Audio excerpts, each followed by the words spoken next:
Qu'est-ce que le pollen? Le pollen est une cellule qui va être transportée d'une plante à une autre, et cette cellule va contenir l'ADN pour la reproduction des végétaux. C'est donc un élément indispensable de la vie sur Terre, puisque le pollen permet aux végétaux de se reproduire. Pourquoi le pollen est-il allergisant? On devient allergique au pollen parce qu'on le respire. Et c'est ça qui est important à comprendre, c'est que le pollen est partout dans l'air au moment de la pollinisation. Et donc on va le retrouver dans l'atmosphère intérieure, sur nos vêtements, dans nos cheveux, dans notre lit. Et donc c'est cette présence du pollen qui va premièrement le rendre dangereux. Et parce qu'à l'intérieur du grain de pollen, il y a des allergènes, donc des protéines. Et notre corps va reconnaître ces protéines comme un agresseur, alors qu'en fait, il s'agit de quelque chose de tout à fait banal et pas dangereux.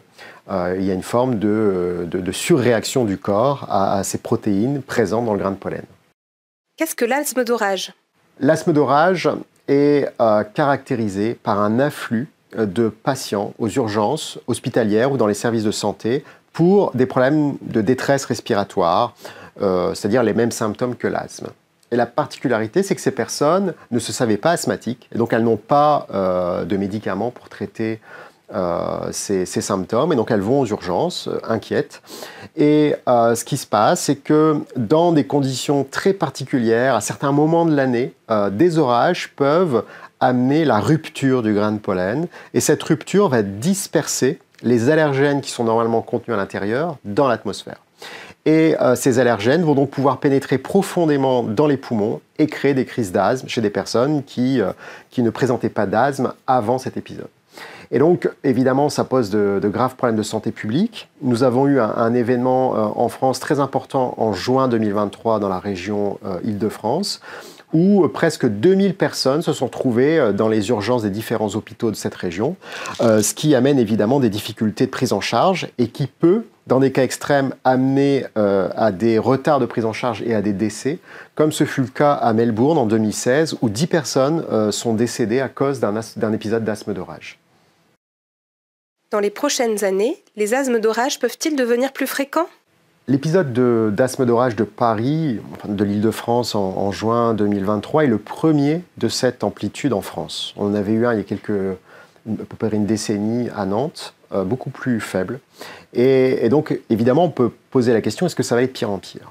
Alors, on a un premier élément de réponse qui va être plutôt favorable. Oui, ça va être de pire en pire, parce qu'il y a de plus en plus d'allergiques au pollen. Donc, si une fraction de ces allergiques, un pourcentage des allergiques, peut être susceptible d'un asthme d'orage, plus il y a d'allergiques, plus nécessairement les personnes touchées vont être importantes, et donc plus le nombre de personnes qui vont aller aux urgences sera élevé. Donc ça, c'est un premier point. Il y a un deuxième point, c'est que la gravité, l'intensité des orages a tendance à augmenter avec le changement climatique. Donc on pourrait avoir des conditions qui sont plus propices.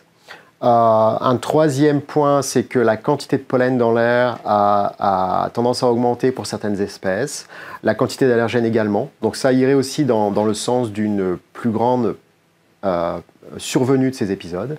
Et puis, il y a un dernier élément qui est peu connu, c'est l'effet de la pollution et du dioxyde de carbone atmosphérique, qui pourrait avoir des effets sur la rupture du grain, sur sa facilité à se rompre et donc sa facilité à générer de l'asthme. Donc tout ça laisse présager qu'a priori cela pourrait augmenter, il n'y a pas de certitude. En tout cas, il n'y avait pas d'asthme d'orage répertorié dans la littérature avant les années 80. Et donc ce sont des épisodes qui surviennent seulement depuis une petite cinquantaine d'années. Et il est très difficile aujourd'hui de prédire leur survenue. C'est-à-dire qu'on n'est pas capable de dire avec certitude, tel jour il y aura un épisode d'asthme d'orage. Et on y travaille, il y a des activités de recherche pour être capable de les détecter, pour prévenir les services d'urgence, afin qu'ils puissent reconstituer des stocks de médicaments et préparer les services pour ces afflux. Avez-vous des conseils pratiques à donner aux personnes allergiques au pollen pour éviter les réactions sévères? Le pollen, évidemment, se situe en air extérieur, mais il peut rentrer dans les locaux. Et il va rentrer dans les locaux par les aérations, les fenêtres, les portes. mais aussi le pollen se dépose sur nos vêtements, sur nos cheveux. Et donc, il faut avoir conscience que tout ce qui est à l'extérieur et qui rentre dans notre logement peut potentiellement, en période pollinique, apporter du pollen. Par exemple, un animal domestique, un chien, un chat qui se promène dans des herbes hautes peut amener du pollen en air intérieur. Et donc, si le chien ou le chat sont couverts de pollen et vont dans le lit, vous pouvez ensuite avoir des symptômes durant le sommeil. Donc il faut penser à créer un environnement intérieur qui soit le plus possible préservé de l'introduction des pollens, sans pour autant ne pas aérer. Donc il faut apprendre à jongler. Et là, il n'y a pas de recette magique. Souvent, donc, les conseils sont de se brosser les cheveux ou de porter un chapeau en extérieur pour éviter donc, les cheveux sur les oreillers notamment. Parfois, il est conseillé de se laver les cheveux tous les jours. C'est quand même assez compliqué à effectuer. Le port de lunettes, parfois, en air extérieur, est conseillé pour éviter d'avoir du pollen dans les yeux. On conseille aussi d'éviter de faire sécher son linge en air extérieur, en pleine saison pollinique, toujours pour éviter d'entrer le pollen en air intérieur. Simplement secouer ses vêtements, une veste, enfin voilà, éviter vraiment, penser qu'on est contaminé en quelque sorte par le pollen en air extérieur. Et ben peut-être que se créer un endroit, une pièce où il y a moins de pollen peut aider au minimum à passer une bonne nuit, donc à minimiser les symptômes pendant le repos. En dehors de l'asthme d'orage, quelles conditions météorologiques peuvent embêter nos patients allergiques ? Il y a un effet de la pollution sur le pollen, il y a un effet de la pollution sur les personnes allergiques et les asthmatiques. Et donc, lorsque surviennent de façon concomitante, simultanée, un pic de pollen et un pic de pollution, cela peut être des conditions particulières pour lesquelles les personnes les plus fragiles, les asthmatiques, et donc les allergiques, doivent prendre plus de précautions et surveiller leurs symptômes et voilà, au moindre suspicion de crise d'asthme, se traiter ou aller à l'hôpital si ces personnes ne connaissent pas leur asthme.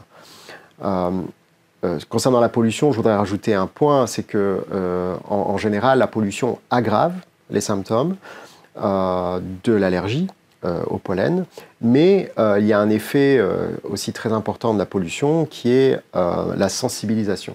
C'est-à-dire que les polluants sont un facteur environnemental extérieur à l'homme qui vont déclencher les allergies, en tout cas qui sont l'un des déclencheurs de l'allergie. Et l'explosion des allergies que l'on observe sous nos latitudes est probablement liée à l'exposition aux particules de suie, par exemple, aux plastifiants, phtalates, formaldéhyde qu'on trouve en air intérieur. Et cette explosion, elle a lieu simultanément avec l'essor de la société de consommation. Dans les années 1960-70 en France, on avait 3-4% d'allergiques, de rhinite allergique en France. Et on se retrouve maintenant avec des niveaux qui atteignent 30-35%. On a quasiment un facteur 10. Et cela se fait en même temps que voilà, une introduction de très nombreux polluants chimiques dans notre environnement.